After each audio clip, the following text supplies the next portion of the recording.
Hello दोस्तों, स्वागत है आपका आपके अपने YouTube चैनल कॉन्सेप्ट ढाई। अभी सर मैं हूं अभिषेक तिवारी। आज की क्लास में हम बात करने वाले हैं सनातन धर्म में पेड़ों की पूजा और गाय की पूजा का क्या विधान है, क्यों करते हैं इनकी पूजा।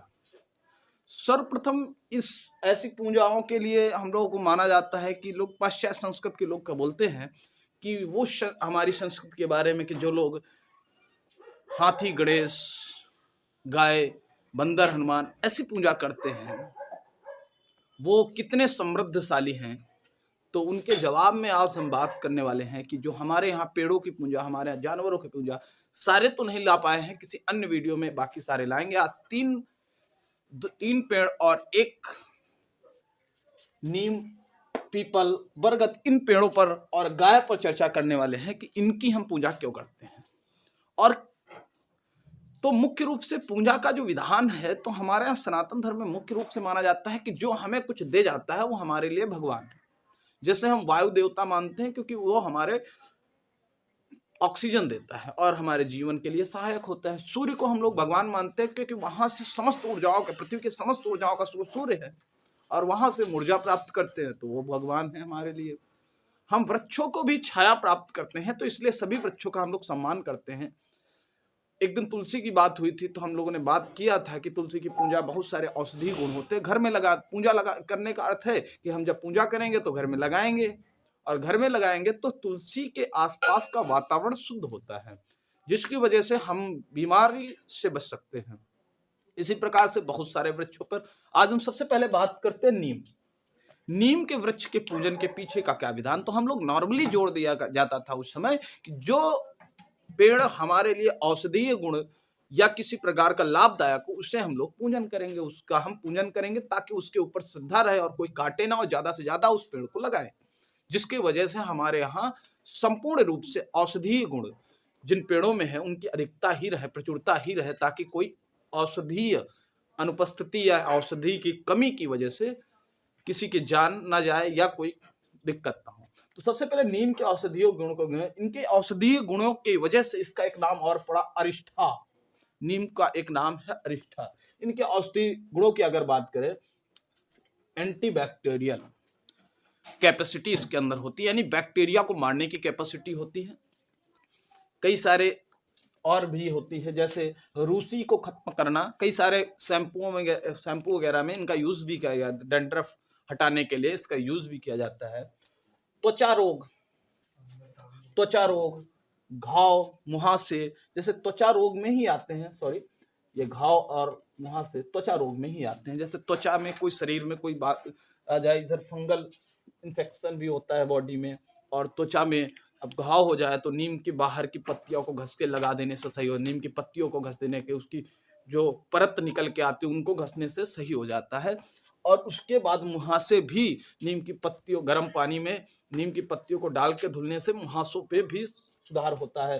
कब्ज, सूजन, आंत की जो समस्याएं होती हैं वो भी नीम की पत्तियों से सही हो जाती है। फंगल इन्फेक्शन में और शुगर के लिए इनके पत्तियों को खाने से शुगर भी कंट्रोल होता है। मलेरिया के इलाज में इसका रोज होता है। और रक्त शोधन के लिए एक विशेष औषधि है। अगर कोई 2-4 पत्तियां सुबह खा रहा है या गर्म, तो रक्त की समस्या नहीं होगी, रक्त हमेशा उसका शुद्ध होगा और कई सारी बीमारियों से मुक्त हो सकता है।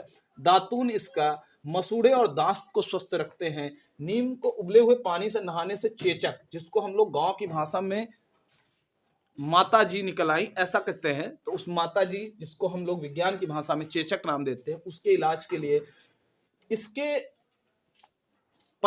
जो नीम का फल होता है उसके पाउडर से बवासीर का भी इलाज होता है। इसके बीज के चूर्ण को गुनगुने पानी में से पीने से इसके बवासीर का भी इलाज होता है। पीपल के वृक्ष के औषधीय गुणों की बात करें तो सबसे पहले हम ध्यान सकते हैं कि 24 घंटे ऑक्सीजन देता है। 24 घंटे ऑक्सीजन किसके?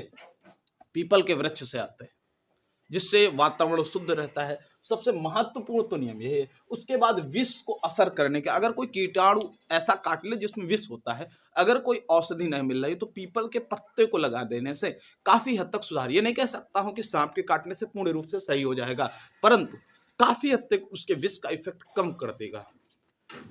तो ये विष के असर को कम करने का बहुत बड़ा प्रभाव है। इस वजह से पीपल भी हमारे यहाँ पूजनीय है। इसके बाद अगर बात करें बरगद का वृक्ष, तो अगर हम बरगद के वृक्ष की बात करें, डिप्रेशन, इसकी छां में आराम करने से डिप्रेशन नहीं होता है। माना जाता है कि एक बरगद के पेड़ के नीचे महात्मा बुद्ध को ज्ञान प्राप्त हुआ था, क्योंकि वहां डिप्रेशन खत्म हो जाती है, आपकी एकाग्रता क्षमता बढ़ती है, जिससे ज्ञान वृद्धि होती है। अगर हम बात करें डायरिया की और यौन संबंधी कुछ समस्याएं, जैसे नपुंसकता हो गई, बांझपन हो गया, इन सभी समस्याओं का जो है हल भी इसमें आता है।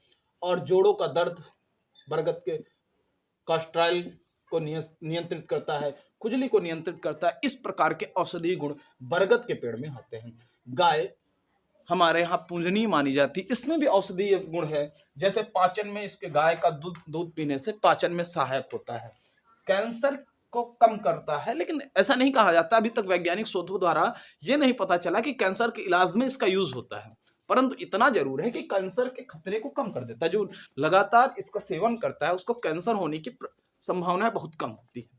हालांकि इस पर रिसर्च अभी चल रही है, देखो कैसा निष्कर्ष निकलता है। उसके बाद विटामिन ए इससे मिलता है। मुख्य रूप से गाय के दूध में विटामिन ए होता है, जिसकी वजह से आंखों की रोशनी में वृद्धि होती है, क्योंकि आंखों की रोशनी की वृद्धि के लिए विटामिन ए की रिक्वायर होती है। हृदय स्वस्थ रहता है, इम्यूनिटी ग्रोथ होती है। अभी कोविड आया, जिसकी वजह से इम्यूनिटी बढ़ाने के लिए कई कई प्रकार की चीजें देखनी पड़ी हम लोगों को। हड्डी मजबूत रहती है, वजन को नियंत्रित रखता है।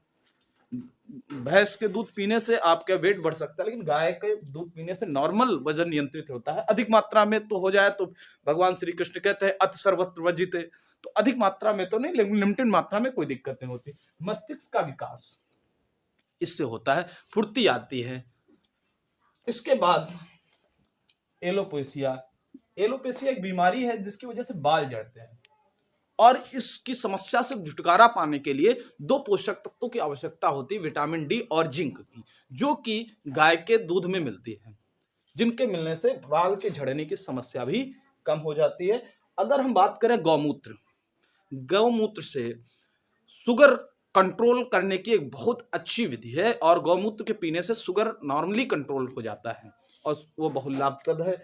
गाय के गोबर से कीटाणुनाशक गुण होता है। गाय के गोबर में, अगर गाय के गोबर से लीपा जाता है अगर, तो उसमें कीटाणु नहीं होते। गांव में आज भी गाय के गोबर से घर लीपा जाता है, जिसकी वजह से वो कीटाणु ना हो।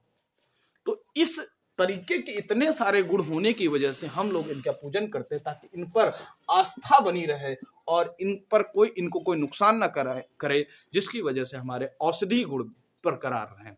तो पूर्ण वैज्ञानिक तथ्य से हमारे सनातन धर्म की हर एक प्रथा है, जिस पर हम आगे लगातार वीडियो में चर्चा करते रहेंगे।